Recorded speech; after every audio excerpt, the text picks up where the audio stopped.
Electricast. McDonald's meets the Minecraft universe with one of 6 collectibles and your choice of a Big Mac or 10-piece McNuggets with spicy nether flame sauce. Now available with a Minecraft movie meal. At participating McDonald's for a limited time. A Minecraft movie only in theaters.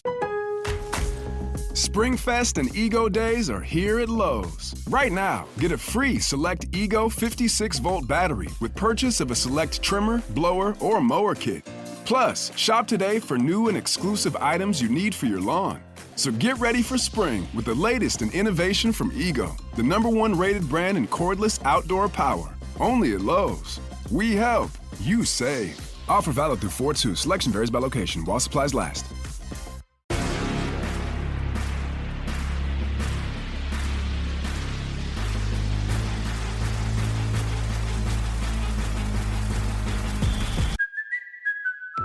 Hey there, travelers. Kaylee Cuoco here. Sorry to interrupt your music, great artist BT Dubs, but wouldn't you rather be there to hear it live? With Priceline, you can get out of your dreams and into your dream concert. They've got millions of travel deals to get you to that festival, gig, rave, sound bath, or sonic experience you've been dreaming of.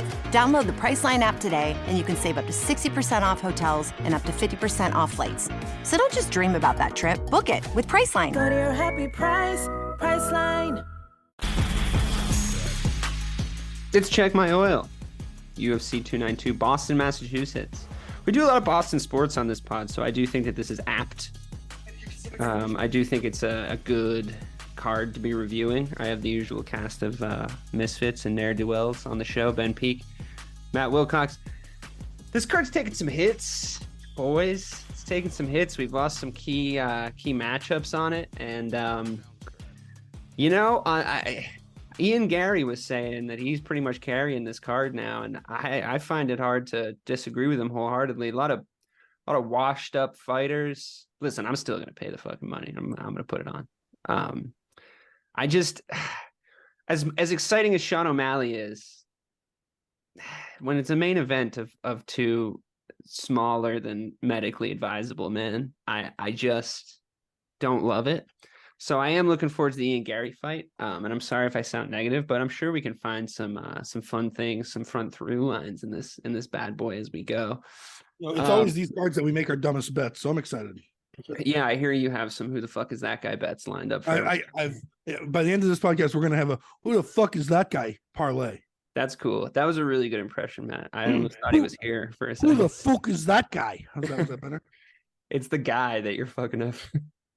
Guy. You immediately become Matt Damon in The Departed at the end.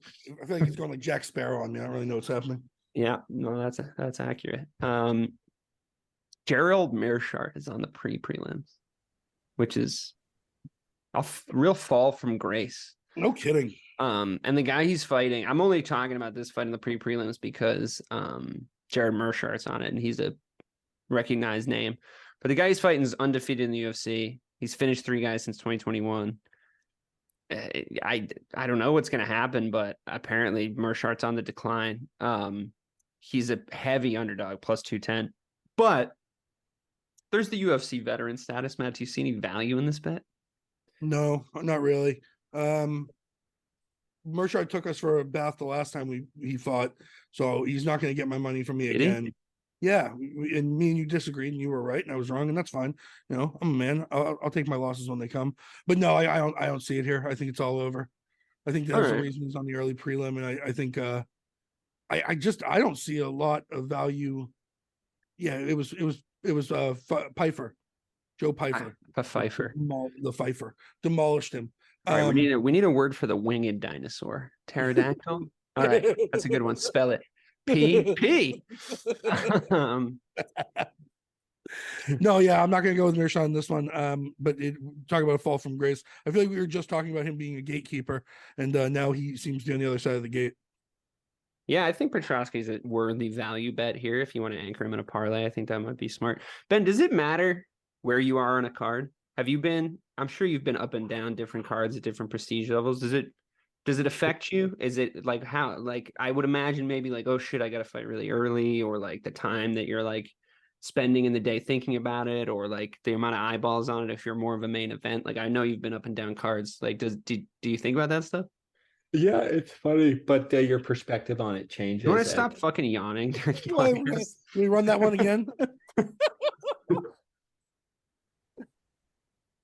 Let me get it out.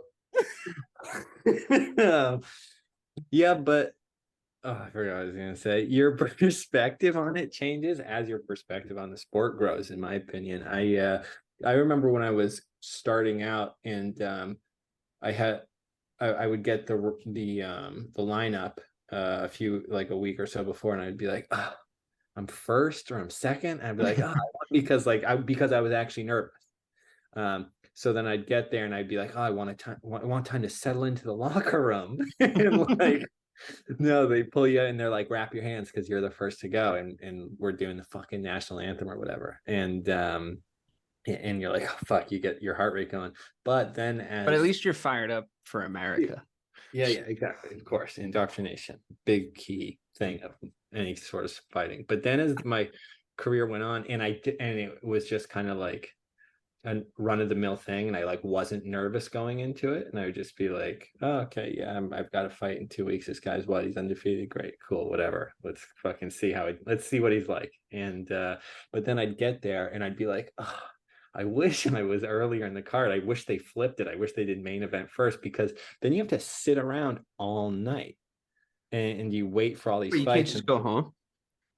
No, I mean when you're fighting. Oh, when you're later on the card, why just show up later now? Yeah, you do, but you have to be there for the rules meeting. You have to get cleared by the commission. They've got to do medicals. It's like a whole thing that you've got to get there for. You listen.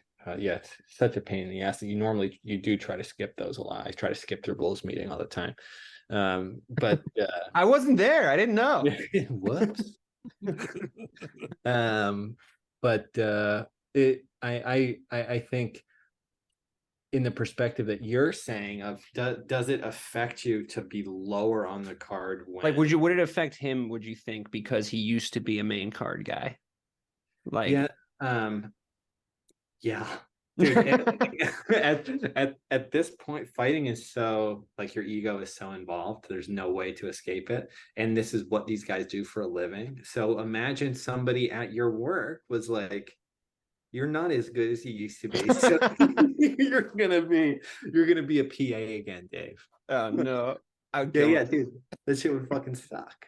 I mean, he's still fighting in the UFC, right? I wonder. I mean, I guess this is you can guess what the answer to this is based on Dana White's entire personality. But do they get less money than they've gotten before? Are they putting a contract in front of you where it's well, it's just a prelim fight, bro? You're just not getting that same show money that you used to get. I wonder. Once you hit a certain threshold, usually. Like you're saying, in the real world, if you hit a certain threshold of payment, it's people aren't pulling it back because you suck. They just cut you or fire you. I wonder what the contract looks like, because I know they give them multi-fight deals, right? But it must matter whether it's a fight night or if it's an actual UFC event. If you're early, it must vary. I don't know if the early prelims are eligible for bonuses either. I don't know if they're eligible to win fight of the night or I know they're eligible for fight of the night. I know that really, because not enough eyeballs are on them. So I would just imagine. I know. But you know what? When it does happen, rarely, that works to Dana's benefit, because now he's got some dog down there in the early prelims that he's going to hype up big time, bring them up out of nowhere, which he loves to do. Wouldn't you think? So here's my thing. Mirshart, just a slow decline into irrelevance. I bet this is going to be the hardest fight he's ever had. He must be on the brink of just fuck this. What am I doing here? Yeah. There's people still finding their seats. That guy's eating popcorn. Nobody's around him. It's just what a fall. I feel like the strip club we watched Ben beat that guy open. Yeah, but that was awesome. It's Ben's early career was a lot like The End of the Wrestler starring Mickey Rourke. It's Jesus Christ, where are we? It's funny because I just looked up. I was trying to find video on that the other day, because I have so few video of my fights. I have lots of pictures here and there, but video is very hard to come by, especially because we're ancient. So back. Yeah, I was gonna say if you were starting your career now, if you were 19 now, all your fights would be taped, and you would have a whole archive of it because it's so cheap and easy to tape fights. I would have videos of it, but I'm pretty sure you were the one with the best phone at the time as far as camera Get scope. that creepy that phone one. that would flip sideways that and was it was like a this? camera. Yeah, you could Yeah. Blair Witch it. You could like flip it and it would look like a Blair Witch. And honestly, I bet we would be shocked at how low quality those videos actually were. But we didn't have access to that kind of stuff, like as like 4K video on our phones. That wasn't a thing we were doing. Holy shit, man. It is funny. And honestly, thank God. I can't imagine if I was 17, 18 years old and able to record and upload my life like that to the internet. Dude. Imagine Dude, what high school would have been like. Oh my Imagine God. like any mistake you ever made. If you made a big embarrassing one, it lives forever on the internet. That's I don't know. I wouldn't leave the house. Yeah, Ben I would just still be did on that some to lists. somebody. I just did that to that poor girl today. I know. Ben thought he was getting scammed by a bot today, and because this girl was like, "Hey Ben, how do you remember me?" And he was like, "No." She was like, "We know each other. I do OnlyFans. You can send me some money and I'll let you in." And he was like, "This is obviously a bot." And he was like, "How do we know each other?" And before she answered, he posted screenshots of it on the internet. And then she went on to prove that she was really this girl that we did actually all remember and did go to our high school and answered all the questions correctly. Ben was like, "Fill out this prove you're not a robot reCAPTCHA." Dude, and she did passed it. with flying Dude, colors. she did. I was like, oh fuck. Yeah. The best part is, does Ben retract it? Does he delete it? Nope. Doubles down. No, you got to double down, dude. Come No, get dude, you just gotta bite the mouth guard and swing back. And I was like, Give her a big old, he gave her a big old "You're welcome" for the promotion. Yeah, honestly, it might have brought traffic to the OF. Dude, a bunch of people messaged me that we went to high school with Greg Jacobs, stuff like, and like Tim Brotherton, a bunch of people, and they were like, "Oh, I know this girl. She's gone crazy now." Like all this stuff. So Wow. I love how she messaged you like one kind of innocuous paragraph, and you've now put her on blast on your Instagram and your podcast. It's miracle work, man. You're doing the Lord's work. Speaking of OnlyFans, though, Paige Van Zant's wife is fighting on this. Paige Van Zant's wife. Austin Hubbard's fighting on this card. Is he? Yeah. That's it. That's him, right? Am I like completely confusing him with? No, he's Austin Vanderford. Oh, I thought it was Paige Van Zant's wife. No. That's a fair. Yeah, because who knows who the hell he is? No, but that kid, he just lost a belt fight in Bellator. Oh, okay. Yeah. Fair. He's actually pretty good. Yeah, he doesn't actually seem all that bad. Really good wrestler, really strong wrestler. Austin, wait, who do you mean, Ben? Do you mean that Paige Van Zant's wife is good? Paige Van Zant's wife. I don't know any of the people on these cards. But you've heard of Paige Van Zant's wife. Yeah, because he's Paige Van Zant's wife. I would have never heard of him. How do you feel about that? Like, her OnlyFans, right, has got to be bringing in conservatively 20 grand a month. Yeah, the most money in the house. Conservative, like probably 50, but not even the most money in the house. Like real low. Yeah. Let's say it's 50. Let's say she's making 50 grand a month. She's definitely making like life-changing money comparatively, especially to what she was making to get her fucking face punched in the UFC. Mm-hmm. You're the husband, and he's sometimes an actor in the OnlyFans, and it's like, oh, is he? Yeah. He comes in to frost the donut every once in a while, you know what I'm saying? Yeah. Because I saw him like responding to Twitter trolls about it, but like being like, dude, I can like, I know you're a professional fighter and you could beat up like 99.9% of the people talking shit to you about your wife, but bro, your wife's titties are still on the internet, dude. Don't do that. Yeah. I'm all for female empowerment, but from his perspective, like, what do you? My wife is a lawyer. My wife's a lawyer. She's probably going to be a judge someday. And I've been begging her to do just a feed account forever. She will not budge. I mean, the money's good, if you didn't have to go to work anymore, you just find a place to compartmentalize that. I feel like, just put it somewhere. If it's working for you. Man, that'd be such dope money just to like post pictures. That sweet feet money. Sweet feet money. And I'm under the impression those guys, the feet guys, are the ones that are going to part with their dough. Oh yeah, they really need an eclectic collection. Yeah. It's like, I'm bored with those toes. I need different toes. They're nuts. They got a real "this rifle is mine" kind of mentality about it. I gotta know, like, we need to be like optioning studies of where these fetishes. I'm not kink shaming, like, you do your thing, but we gotta be optioning studies on like where these fetishes. But it's funny It is funny. It's a that's a funny one. That's dude, definitely you gotta roll with it. People who take that too seriously, that drives me nuts. It's one of the funniest ones that you could have, and they're the ones that get so fucking touchy about it. Like, know it's funny. Their feet. There's worse ones though. Did you watch that documentary about like the fact that like the tickle people are basically the Illuminati? Yeah. Like if you try to get into like what the tickle world does, like they fuck with you. Like they start coming for you and shit. Like billionaires that just want to be tickled. What was furries. the other one? Furries. Furries. The other one. Yeah. No, it's like dark invites, dark corners of the internet. Yeah. It's like Eyes Wide Shut too. It's about to get. I got a hairball. It's about put my life on pause. PAWS. Because I gotta go get it. That's. I mean, I don't know where that comes from though. Like, where does that fetish come from? I don't know what the etymology of your fet is. But before we talk about Austin Hubbard, who apparently, apologies to Austin Hubbard, you are not Paige Van Zandt's wife. I really thought you were. I thought that was his name. No, he's way less cool. No, I now know who Austin Hubbard is. I've remembered since looking him up. Before that, the Ultimate Fighter 31 finale. Very underwhelming season of the Ultimate Fighter. Thinking that you were going to have Conor McGregor on a reality show was going to make it good. It was not good. It was not good. It was very clear that he was there 10% of the time that Michael Chandler was there, and they weren't getting a lot of footage that they could really use that was going to be awesome to like put in the show, and he wasn't like doing any like vintage Conor McGregor stuff, and there was some funny lines and everything, but like I could tell they were really grasping at straws. I'm pretty sure all his prospects lost, not won a fight. I think he won his last guy won one fight. Yeah, because they gave him one of the other guys. Yeah. They gave him one of the established dudes, the guy that's in the final. So Brad Katona is now his. He's already won the Ultimate Fighter. I'm not sure why you can do it twice, but he's already won it, and he's on Team Conor. But they had to like it was like a school ground rules when like your team is just getting dominated so bad, you have to give them one of your good guys so that it becomes somewhat competitive. Yeah, which is depressing. We used to have to do that in Pop Warner sometimes. Yeah.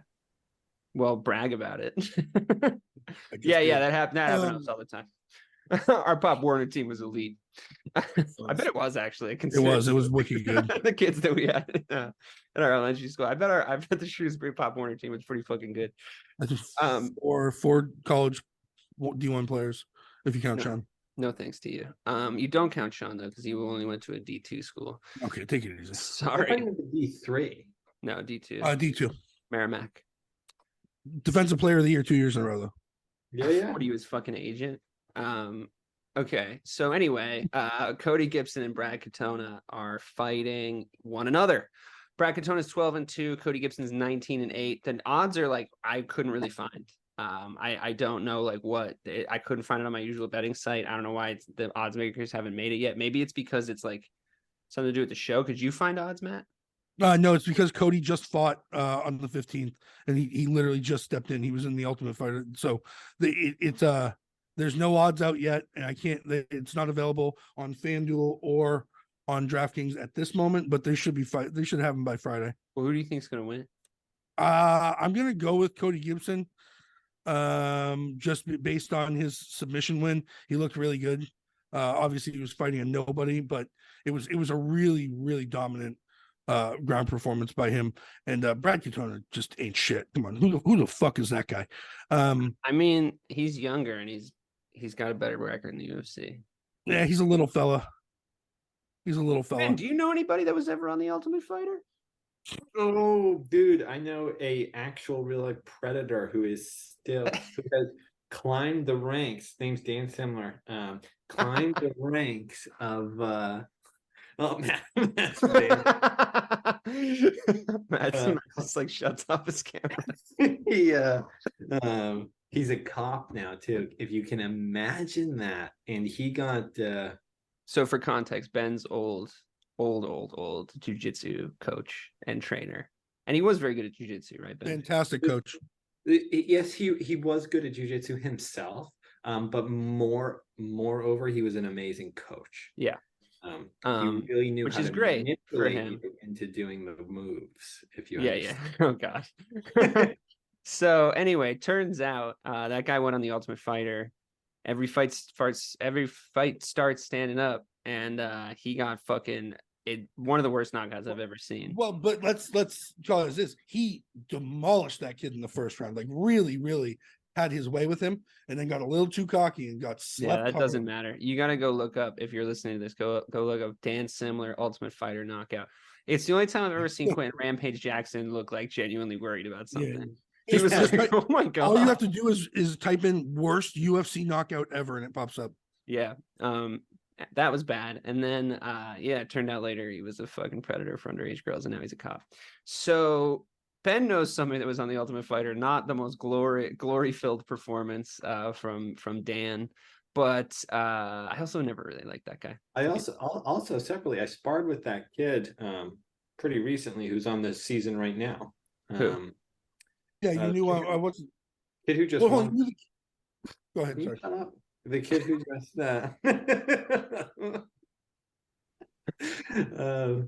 he just Rico is his name. He just won. Suave. Yeah, he was good. He did like the double hand punch and everything like that. Yeah. It's like real good jiu-jitsu. Real good jiu-jitsu, real good striking as well, which I run into a lot less with pure MMA guys. Mm-hmm. But that dude was down to bang. He was good. Sweet. Okay, Kurt Hollabaugh and Austin Hubbard. Austin Hubbard's a favorite. He's won like all his UFC fights, I think. Maybe he lost one. And then this Hollabaugh guy he's fighting is 0-5 in the UFC. So I think it's actually Hubbard's never been knocked down, never been knocked out. If it becomes a battle of conditioning, I feel like he'll win this. Maybe over. I would take like over 2.5 rounds, or I would just take Austin Hubbard on the money line. Probably part of a parlay. An Andre Petrosky and an Austin Hubbard parlay would be a good way to start your day. I think. Yeah, I think that would start you in good stead on Saturday. I would probably, just because they haven't made the odds, I would probably stay away from that Ultimate Fighter finale because there's just too much. It's a fucking circus. And do you know if Connor and Chandler are going to Boston? Probably Chandler, I would imagine, because he's got. I imagine Chandler. I think they both have to be there, probably contractually. Do you think they're gonna fight? Yeah. Connor said December for sure. I think he was trying to shake out of it, because it's just a boring fight. Nobody wants to see it. Yeah. He'd much rather fight Gaethje for a fake belt. It's a boring fight, dude. I wanted to see that. Connor was gonna get fucking thrashed. Oh, Connor's gonna beat Michael Chandler real bad. It's a bad matchup for Chandler. Like every time he comes up against a really fast, like well-tuned striker, he's gonna get frustrated. He's gonna rush in. He's gonna get slept. The Gaethje fight, I'm far more interested in because I think Justin Gaethje is gonna put him in a fucking box, just bang him. I think that's gonna be the end of Connor in the UFC. The Gaethje fight that we get probably in March or April. Seen the end of Connor in the UFC. No, he's gonna fight. Boys.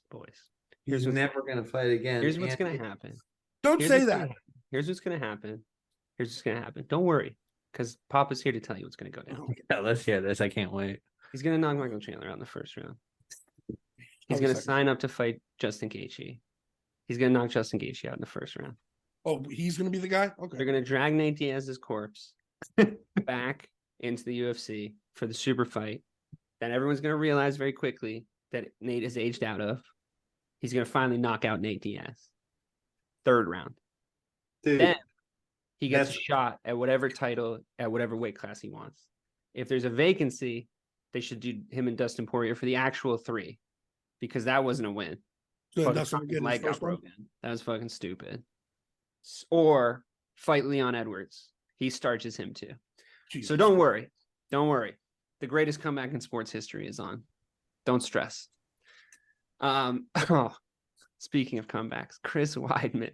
No. God. Doesn't this make you feel like 1,000 years old? Like I feel like it was the other day that Chris Weidman was the best guy, or like one of the best guys out there. And now he's plus 225 against Brad Tavares.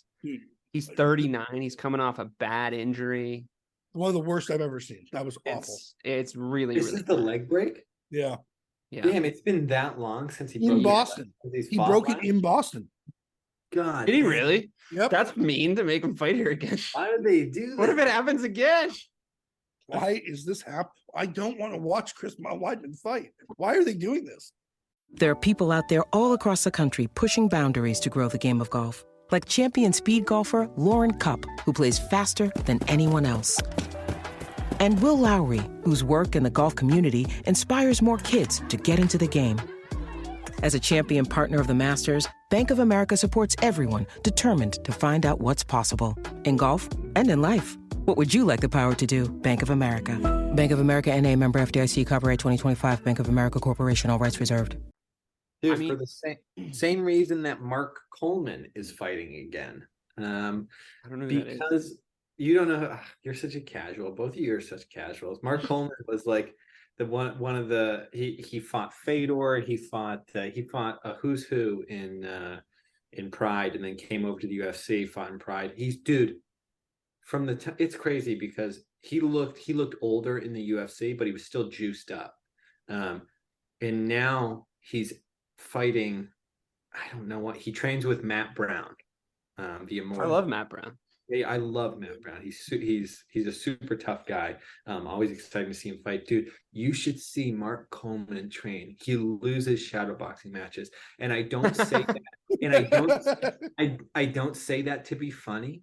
There is more than one video of Mark Coleman going out to shadowbox and tripping and falling. Dude, it's happened more than once. They let it happen more than once. Dude, do not. I can't imagine how many times that actually happens. And he's fighting again. Matt Brown was on The Ultimate Fighter, right?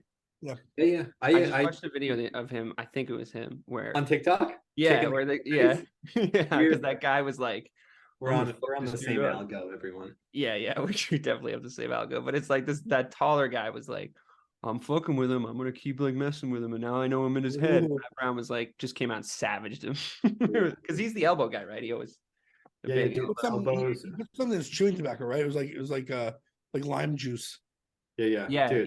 He like lemoned his chewing tobacco, and he was like, I'm a Southern boy. You don't do that to Southern boys. And I'm like, I think he's serious. That's the wrong dude. I think he's serious. Yeah. Oh, dude, he trains out of or he does his strength work out of a West Side Barbell, which I think is, I mean, it's rare, and possibly if he was a younger guy, I'd say that's possibly not the best idea.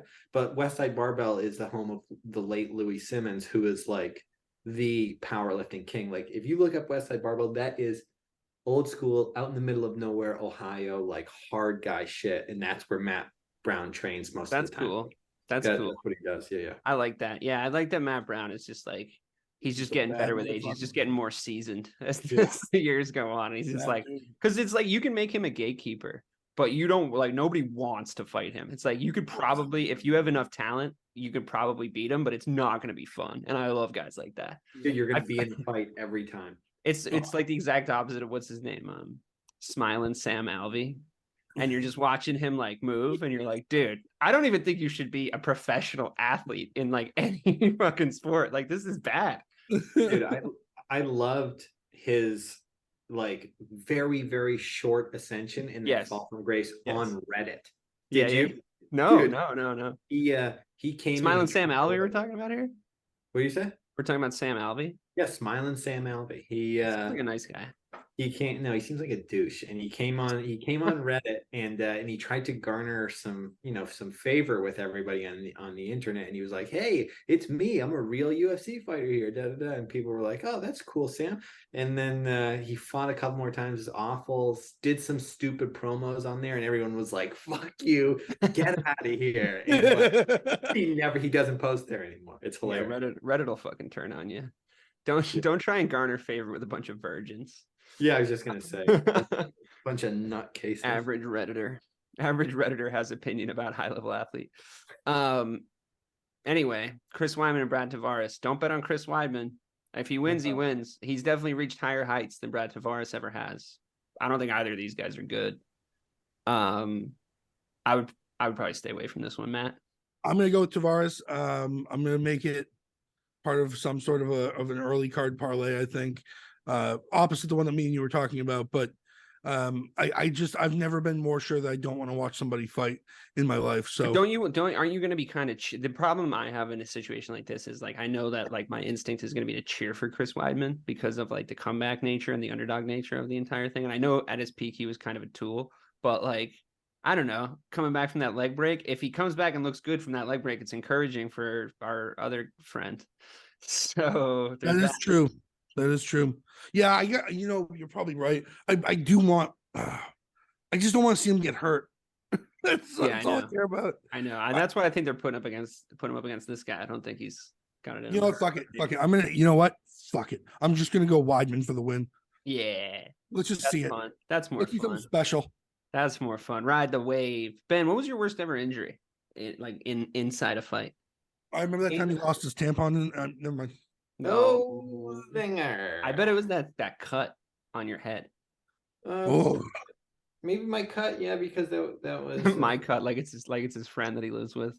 Yeah. It did look like a mouth. Yeah, no, that was big, dude. And I remember somebody commented on the video, I can see his thoughts in there. And that's when I got really into tech and how to track IPs.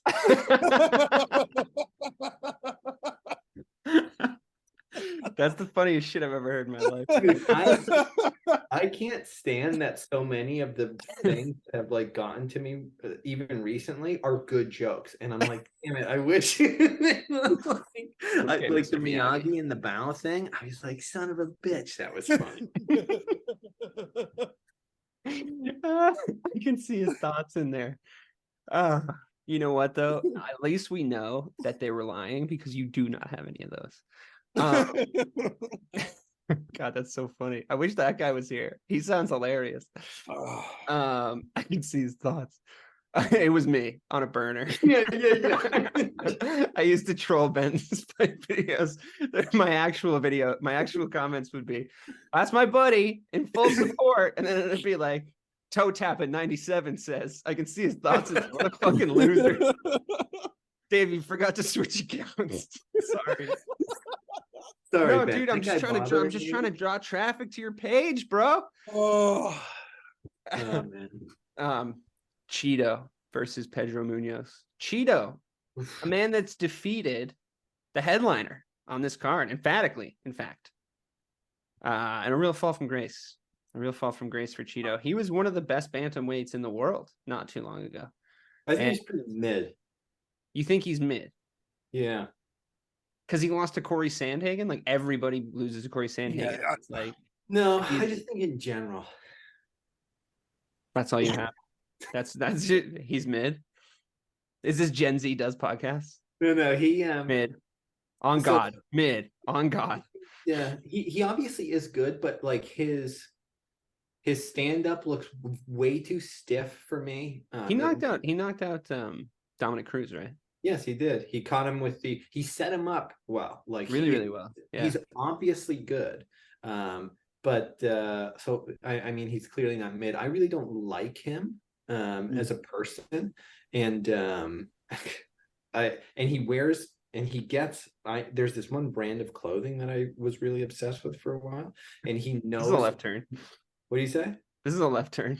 Yeah, and he knows the owner, and I see him getting it for free all the time on his Instagram. And it all comes around now. Now we understand. Yeah. Now we understand why Ben hates fan favorite Marlon Chito Vera. I knew there was a root cause in there somewhere in that psychotic brain of yours. I just couldn't see inside because you got that wound closed. Eventually. It was bad. If you guys want to Google Ben's cut, it's on the internet. It looked like a pair of joke lips that you put on a Mr. Potato Head doll was planted in the middle of his forehead. I think there's actually some value of Pedro Munoz here. He was looking competitive with Sean O'Malley when he fought him. There was a no contest. Marlon Vera's been out for a few months because he went through that brutal 5-round battle with Sandhagen, as mentioned. I think, yeah, Munoz lost some fights, but the roster of guys he's lost to, Sterling, Edgar, Aldo, Dominic Cruz, like these are names. No shame in losing to most of those guys. There's a little bit of shame in losing to Dominic Cruz, I think, in the modern era. That guy, Can we talk for a second, actually, as a quick aside, about how fucking piss poor the commentary's been on these UFC cards recently? It's unbelievable. First of all, they all have clear favorites. They all have these fighter meetings, and they obviously have when they're talking to people, or they know them, or they're like, it's a small community and they've trained with them or whatever. They have clear fucking favorites. They're making absolutely no effort anymore to hide their bias, and they'll sit there and be like, for 3 rounds, be like, yeah, fucking Mike's doing great, and it's like, first of all, huge pet peeve. Please say the name of the fighter that's on the fucking screen, because when you're going, well, Mike was doing good, but Joe was doing a little bit better, it's like a little frustrating when I have no idea who these 2 fucking guys are, because they're on the prelims and I gotta like Google it. Firstly, secondly, you're trotting out Michael fucking Bisping, and like, I mean, I hate to even say it, Daniel Cormier's really dropped off, and like the secondary guy that isn't the main play-by-play guy. What the fuck is? I'm blanking on his name now. It's not John Anik. It's not John Anik. The guy who's not John Anik, who sounds kind of more polished, but he's actually not. It's just like, it's been bad. It's been bad. The judging's bad. The refereeing's not much better, and the fucking commentary hasn't been great lately. I just think we need to like up the product around the bend. I don't want to hear from Michael Bisping or Dominic Cruz. Dominic Cruz in that flat monotone that he uses to commentate on fights, and he's like, he just says the most ridiculous shit, because I just don't think he sees the world the same way as everybody else. Yeah. They've honestly, I think he needs to go and get checked for autism. I think if we start there, I think that would be a good start. He's one of those guys that like does too many wellness classes and shit, you know? Right. So like he has a different perspective, but he also says everything with such extreme confidence. Yeah. Like every word out of his mouth is 100% a fact because he said it. And it's just frustrating. You know, Rogan does the same thing. Rogan does it to the degree where he's getting people killed for not taking fucking vaccines. But it's more offensive on a fucking fight card, and I'm just trying to relax on a Saturday and watch some violence. But Matt, do you think that there's... I think Rogan's the best one of He actually is. He actually is the best commentator that they have. hate him. Other than John Anik. John Anik's a real class act. John Anik might be one of the best sports play-by-play people of all time. I agree. He's unbelievable. He's got a 99-mile-an-hour fastball. He could bring back Mike Goldberg. That guy he was a character. Isn't he a Bellator now? No, he's probably not anywhere. I think his voice was really synonymous with like a lot of the prime UFC years, like that kind of here we go, like that. He was like bringing that. He was the Spike TV guy. Now they need an ESPN guy. I get it. Do you agree with me that there's any value in any of these bets on Munoz, Matt? Or maybe like I'm totally with you. And you know, I don't think you get to take anything away from Cheeto for that loss to Sandhagen, even though it was a split decision. Sandhagen like won that fight. It wasn't even really that close. He literally, Cheeto did not know what to do in that fight. He did not know how to get through to him. Didn't know how to close the distance. Pedro Munoz has fought a lot of really good fighters, and he has not looked bad really against any of them. The Dominic Cruz thing, it is what it is. Dominic's, as dumb as he is, he's one of the most seasoned fighters at the weight class. So I really do think that there is some value here at 160 for Pedro. Cheeto's kind of a head case too. So that loss probably has weighed on him a little bit. I don't know how he responds to that. So it's a close one for me, but I think I'm gonna go with Munoz on this. The kids are still at practice, and I have no idea what's for dinner. You can get a rotisserie chicken and 2 sides for just $15 in as fast as an hour with Walmart Express Delivery. Who said that? Who's in my house? Don't play with me, because I'm not the one. It's just your friendly Walmart announcer. This is a commercial. Oh, okay. You were saying dinner for a family was just $15? Yep. It'll be at your door by the time you get the kids home from practice. Order now. Welcome to your Walmart. Subject to availability. Restrictions and fees apply. Now that was a helpful commercial. All right. I think there's some value in that underdog bet also. Where were we? Ian Gary and Neil Magny. Jeff Neal is out. Neil Magny's in. I like Neil Magny. I'm a fan, but good God, Ian Gary's a minus 420 favorite. Neil Magny's plus 320. Ian Gary's not that good. Like for all intents and purposes, like we're making him a minus 420 fucking favorite in a fight against his first name, pretty much like his first guy that anyone's ever heard of. I know he's coming in on short notice. I know Ian Gary's undefeated, but like we're all in agreement that chin is there to be found. Right? Oh, yeah. Someone's gonna find it. So well, I don't know. Dude, I think if I'm betting this, I'm betting the under 1.5 rounds, which is plus 150. I might bet that under a round and a half, one way or the other. But you're not getting any value in -420 on Ian Gary. Is there any value on Magny? No, unless you make Magny it part of a massive. I'm part of a massive parlay.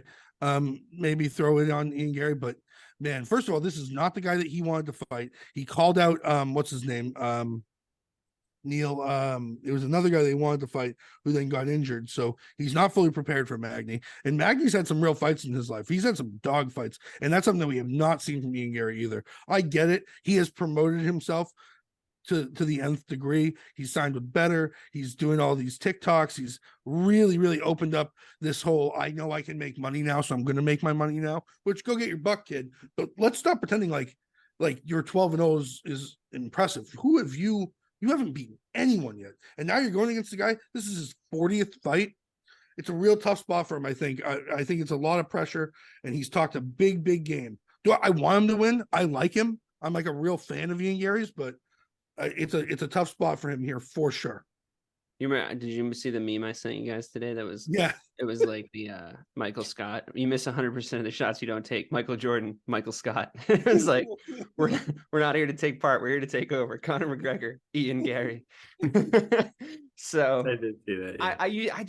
I do think that he should be trying. If I was advising him, I would be trying to steer his brand away from what Conor already did. I think it's scorched earth. I think that it's well-worn ground at this point, and he's not as clever. Like, he's just not as clever, and he's not as magnetic. Not that guy. There is an inherent asshole deep inside Conor McGregor. That's why he's good at what he does. It's earnest. He's not acting. He's a cunt.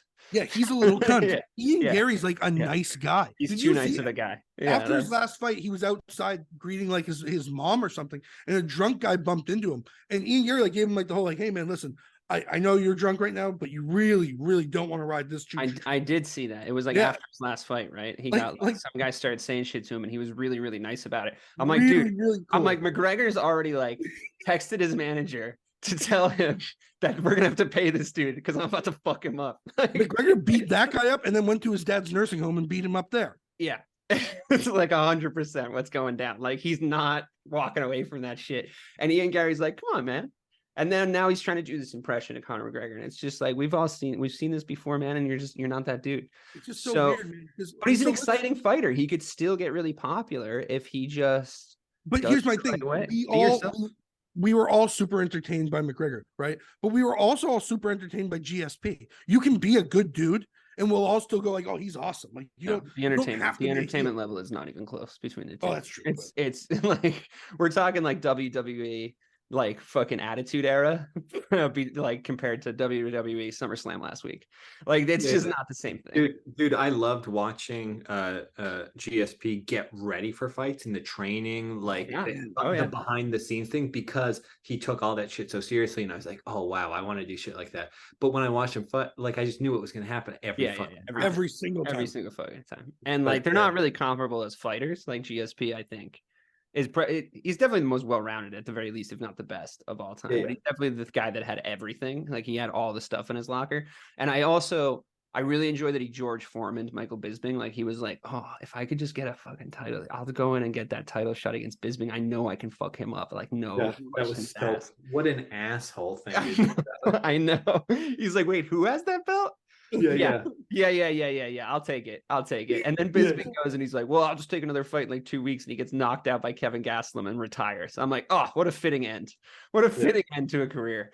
Anyway, I do agree. I think that Ian Gary needs to be a little bit more original in his branding. The internet, as for all its fickle nature and the ways that it is very underwhelming and bad for society, it's very curt when it comes to like people doing bullshit. Like, it's gonna just be like, yeah, no, we reject you wholeheartedly. Like, we've already seen this, we don't like it. It's not as cool, it's not as cute, it's a vaudeville act, it's a sequel. So it's just not gonna work. And I think that he should just put his head down and fucking get to work, because it reminds me, honestly, if he wasn't Irish, it reminds me more of Darren Till than it reminds me of Conor McGregor, to be 100% honest with you, because Darren Till came in with a remarkably similar fight style of a chin that is pointing at the fucking North Star, like they're going to find Jesus. And then he gets sent to Jesus. It's just like, bruh. And it's really, really clean and crisp, effective combinations, like 3 to 4 that are like clearly like incredibly well practiced and easy to deliver. But I mean, Ben, if you were fighting an Ian Gary type, you're looking at this game tape like, oh my God, I'm headhunting this motherfucker. Like, I know I got to just try to hit him as fucking hard as I can, right? Or do you go like, maybe we take him down and see what he like has down on the ground, because that hasn't been really proven yet. I think no matter what you do, you've got to be pushing him back. Like the thing, because he swarms you. Yeah. None of these guys do as well on their back foot, and with taller guys like that, your head has to be in their chest the whole time. Yeah. Bang, jumping up with trying to hook, catch on the outside, uppercut, push. Eliminate their range. Like just eliminate, because if you're on the end of that punch, that's when you're in trouble. Yeah. Attack, changing levels, attacking leg kicks, but constantly, almost literally trying to push your forehead into their chest the entire time and keep them moving back.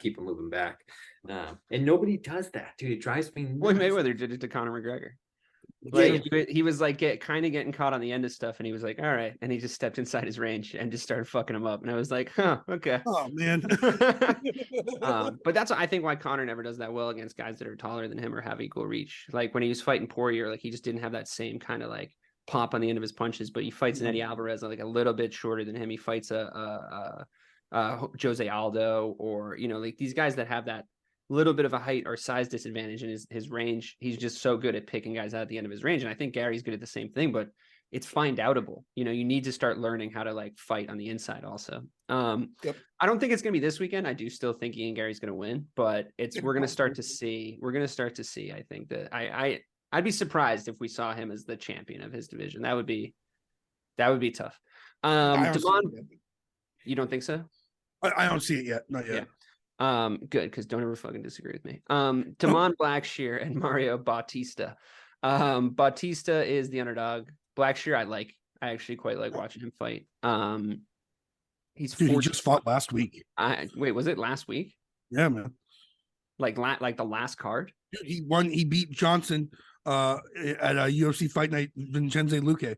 He hit him with the Twister. The Twister guy is fighting again? And he stood right back up. He said, I'm good. He didn't do shit to me. I'm ready to go. Oh, that's fucking awesome. I'm betting every dollar I've ever seen on Blackshire. Let's go. I hope this guy wins. That sounds awesome. Let's go. Have we ever seen that? Fight 2 fights in 2 weeks? Not to my knowledge, not since UFC has become what it is, but but what about the weight cut and everything? Think about all that, dude. I think he said he walks around at 155.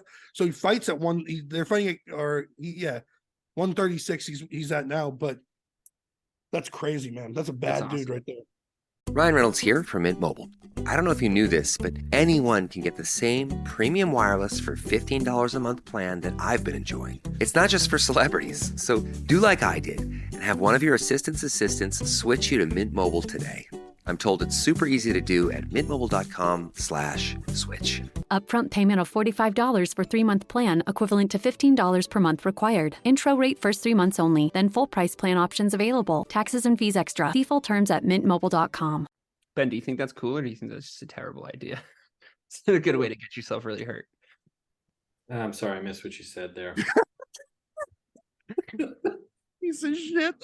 Dude, I'm sorry. Damn it. I was hoping that you were going to run through it again before you. Damon Blackshire fought last week at Fight Night Luque versus Dos Anjos, and he won by Twister. He hit the kid with a Twister. So he immediately stood up because Batista was set to fight some other Joe Schmo, and he broke his hand, I think. So Blackshire is going 2 weeks in a row on main cards. Got it. Yeah, no, I think that's. I don't want you to answer anymore. What did you either, you son of a bitch? Don't make it a highlight, Dave, please. Go stand. No, that's a highlight. Oh, we're making a video of that. Go stand in the corner and think about what you did. Amanda Lemos is fighting Zhang Weili. Is she, or she's just gonna get knocked out? She's gonna get fucked up. Yeah, she's gonna get fucked up. Zhang Weili is, I will say this about Weili though. She is responsible for some of the most, if not the most entertaining women's fights that I've ever seen. Absolutely. I think that she's awesome. And I really always cheer for her to win because there's a slight vibe that they might turn her into glue and ashtrays back in her home country if she doesn't win. But she seems like a state-sponsored fighter. And this could be completely off fucking base. I feel bad saying it, but it seems like if she brings great honor and shame on her house and name, that they will in fact kill her and we'll never see her again. I just get the vibe. Like there's always one guy in her camp that's like looking at her real hard when she's answering questions. That's all I'm saying. That's all I'm saying. Okay. And this is based in nothing. I'm not basing this in any sort of real reality. It's just the vibes are off in that sense. In that sense, the vibes are off. And I just feel like maybe we should be watching to see if she's like tapping in Morse code, or like if she's, you know what I mean? Like if she's just trying to get a message across, so that she can finally win her freedom. Ben, you have some experience with this situation. When you're the victim of kidnapping. Oh wait, hold on a second. That's actually not. That didn't happen to you. Okay. You'd be more trouble than you were. So wait, hold on. But you say that it's so funny. When Rose knocked her out the first time and she woke up, I got worried, screaming, no. It's like, oh man, I would not want to go back to Beijing like that. I feel like maybe like her reaction was like, I just lost one of my little brothers. Like I remember when I was in 5th grade, I got in trouble, like big trouble at school. And I remember I thought it was smart in the principal's office to start screaming and crying that you can't tell my dad, he's going to kill me. You have no idea, he's actually going to kill me. And that created a whole different issue with DCF and them being like, are you actually not safe at home? That's what it reminded me of. It was like, no, you can't go home like this. This can't happen like this. Don't tell my dad. Please. He'll bring out the big shoe. Oh man. That's really, really funny. Yeah. Anyway, Amanda Lemos is gonna lose. So if you want to put Zhang Weili in a some sort of parlay, I would do that. Yeah. Plus, they're setting up Zhang Weili for that fight with the other Chinese woman. I think it's like Yan. Her name's like John Yao Zhang or something like that. You better be close, bro. You better be close. I think I'm pretty actually close. But they want to line them up for a Chinese fight. For a fight in China. So this is just a stepping stone for Weili to be back at #1 spot. All right. Well, I'm excited for her, and I really do hope she wins because I think there's bigger things at stake here. Sean O'Malley, Aljamain Sterling. Listen, the smart money, obviously, if you know anything about this sport, is on Aljo. Taking this dude down almost immediately and choking the fucking life out of him. But I will say this. Sean O'Malley is a lot more likable than Aljamain Sterling. Like a lot more likable. It's happening in Boston in the TD Garden. So I guarantee you the crowd is going to be a Sean O'Malley crowd and not an Aljamain Sterling crowd. Aljo is really talented, but that fucking thing he did against Dariush when he was like faking being like all out of it with the knee and it was clearly fake. And then he like threw the belt down. I know he went back and like Peter Yan beat him, or sorry, Peter Yan. I know he trains with Dariush. Ben knows some people that are training with them, I guess, in Boston this week. But I just think that would really soured me on him, and he's just not my favorite champion in that way. Also, there's some damning like when it comes to sports, I'm not usually a huge fan of like trotting this out, like any sort of advanced metrics, because like people who watch sports, they know how to do an eye test better than any of your like advanced metrics, and you just sound like a geek and you're geeking up my sports, and I just don't like it. But like there's a weird damning stat that like I guess Sterling's only finished like 28% of his takedowns over the last few fights, like 5 to 7 fights or whatever. So yeah, to me it's like I'll posit this question to Ben. If you know what's going to happen, if you're Sean O'Malley, right, and you're in this situation where you know that you're viscerally outclassed in the wrestling department and you know what he's going to do and there's no doubt in your mind, does that help you at all? Where it's like, I gotta just let him not get his hands on me and I can find that fucking chin because I know O'Malley can knock him out. I know he can't. I just don't know if he's gonna. Yeah, I think if the game was reversed and O'Malley was like the hardest dude coming in new, and you obviously know he's going to strike with you, quite frankly, it's easier to nullify that than it is to nullify someone just all they have to do is get 2 hands on you. Like a hand on your leg, they have to get underneath your punching range, something like that. It's a fight, and like distances open and close, they're in close, and then all like it's there's no way to stay away from him the whole time. Yeah, you're not going to. You're going to have to grapple. So yes, it does help you decide what you're going to have to concentrate on. Like, how do you slide? How do you switch your hips? How do you stand back up? How do you use the cage to get back up? Because you're going to be on the ground at some point. There's no getting away. Yeah, it's gonna happen. But how do you nullify then the position that comes next? Yeah. Like, obviously you want to fight the hands and do that, like, to stop it, and you want to be in and out. But I think if it was reversed, it would be easier. But I think Sean O'Malley's going to have a hard one with this. I've counted both of these guys out every single fight that they've ever been in, so it's like difficult for me to decide who to count out here. But I think I'm going to count out Sean O'Malley. It's going to be a long night for him, and it's also going to be sort of determinate on the card, because if he just gets wrestle fucked for 5 rounds, or he gets like immediately taken down and choked out, which is also a distinct possibility, it's gonna make the card's gonna be like so fucking underwhelming if that happens. Like, the co-main is a lock. Ian Gary, sure, maybe there's some fights leading up to it that are fun, but if O'Malley doesn't put in a good performance, this is a fucking failure of a card. I'm interested to see how the crowd's gonna be and like all that stuff, but like, they're gonna fucking turn. That crowd's, I know Boston crowds. I know them better than any other crowd on the planet. I've been in them more than any other crowd. And quite frankly, everything that people say about them is true. And I'm not here to defend them, because that place is going to get so fucking toxic if that fight is boring. Like, it's going to get so fucking toxic if that fight is boring. You thought Jacksonville was bad? It's going to be bad. So Ben's been a part of actual Boston crowds on the positive side, because Conor McGregor rocked in and everybody in Boston's like, I'm Irish. And he fucking knocked the guy out and then like went home. And like, that's a positive. Like, there's nice things that can happen in those places, but we're also chasing fucking Lakers teams out of there if they win. So I don't know, Matt, what do you think? Any value in the Sean O'Malley bet? I want to say Sean O'Malley will destroy this man. Everything you said is a lie. I'm betting on Sean O'Malley because I'm not going to bet on a 390 favorite. I think Sean O'Malley 360. Yeah, even worse.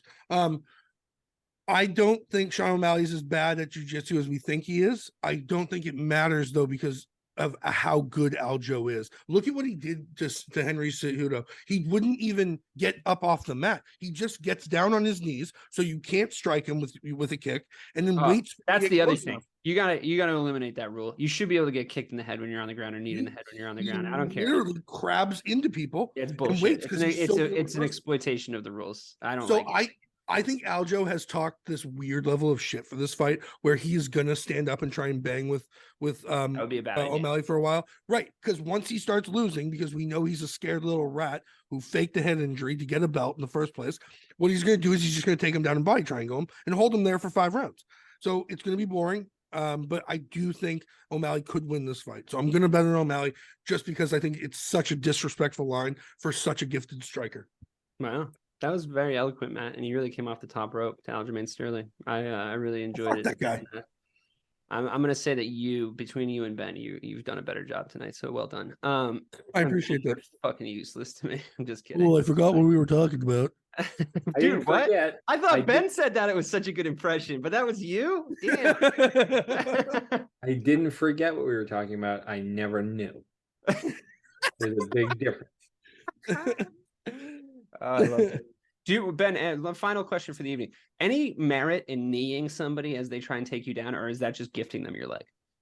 It's high risk, high reward. It's hard to aim, and you don't always see it work, but when you do see it, it's pretty spectacular. But I think more so it's hard to get the timing right, because if you do get that ascension and you're off the ground, you're flying, then you're a lot safer than, say, when you were about to lift up, your feet are on the ground, your hips are up, which is when normally you'll get caught, because you shoot a takedown when you can touch the person already.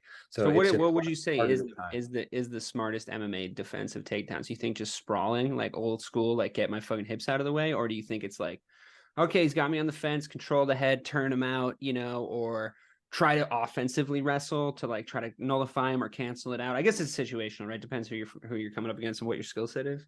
Well, I think as a striker, quite frankly, the best takedown defense, which we never see utilized, is the jab, because in MMA, you don't see the jab utilized that much. If you could have a whip-like jab and you're just pumping, then you're going to have that person's timing down, and they're going to try to time you. And if you start to add fakes, then they're going to go for the takedown underneath it. You're going to be able to see it. I think the jab, from a striking perspective, is truly the best takedown. It is really weird how little we see elite jabbing in the UFC and in high level MMA in general. It's really strange because it's always been known.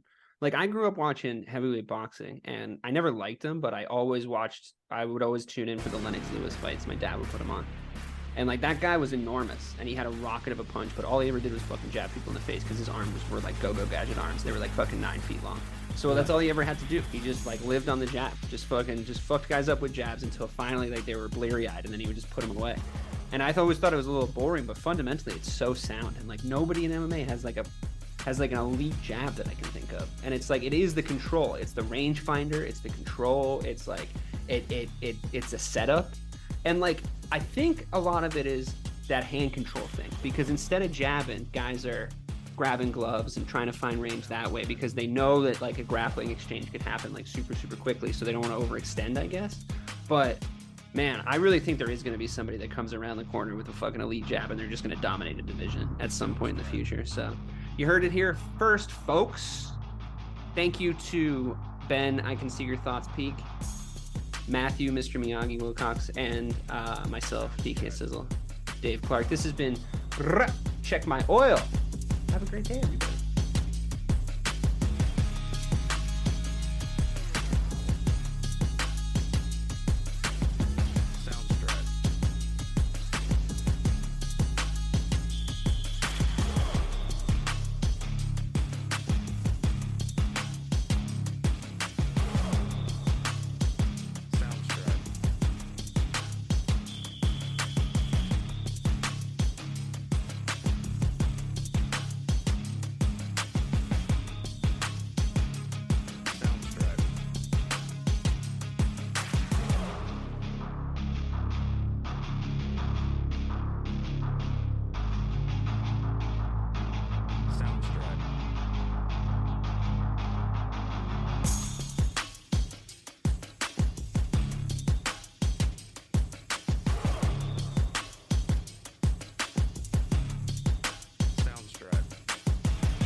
Hi, I'm Sherilyn Fenn from Twin Peaks. What did you do on your last Saturday night? Did you hear something? Toilet paper. There's none. Nada. The reserves have gone dry. People are hoarding it. I should have done that. They're all out of hand sanitizer at my Target. Mark, when did you last watch the news? We are getting reports of forced quarantines in China, Japan, and now Italy. You're cutting onions in half and putting them around your apartment. Yes, exactly. It kills the COVID. Excuse me? Let's go. Let's go. Get in. Vamos, rápido. Have you ever driven one of these? Never. I'll drive, ladies. I've got the keys. Excuse me, I'm lost. I'm looking for my wife. I got turned around. Join me, Eric Roberts, Jennifer Elise Cox, and Ed Asner for The Last Saturday Night, an Electrocast podcast. You'll love it. Electrocast. Electrocast.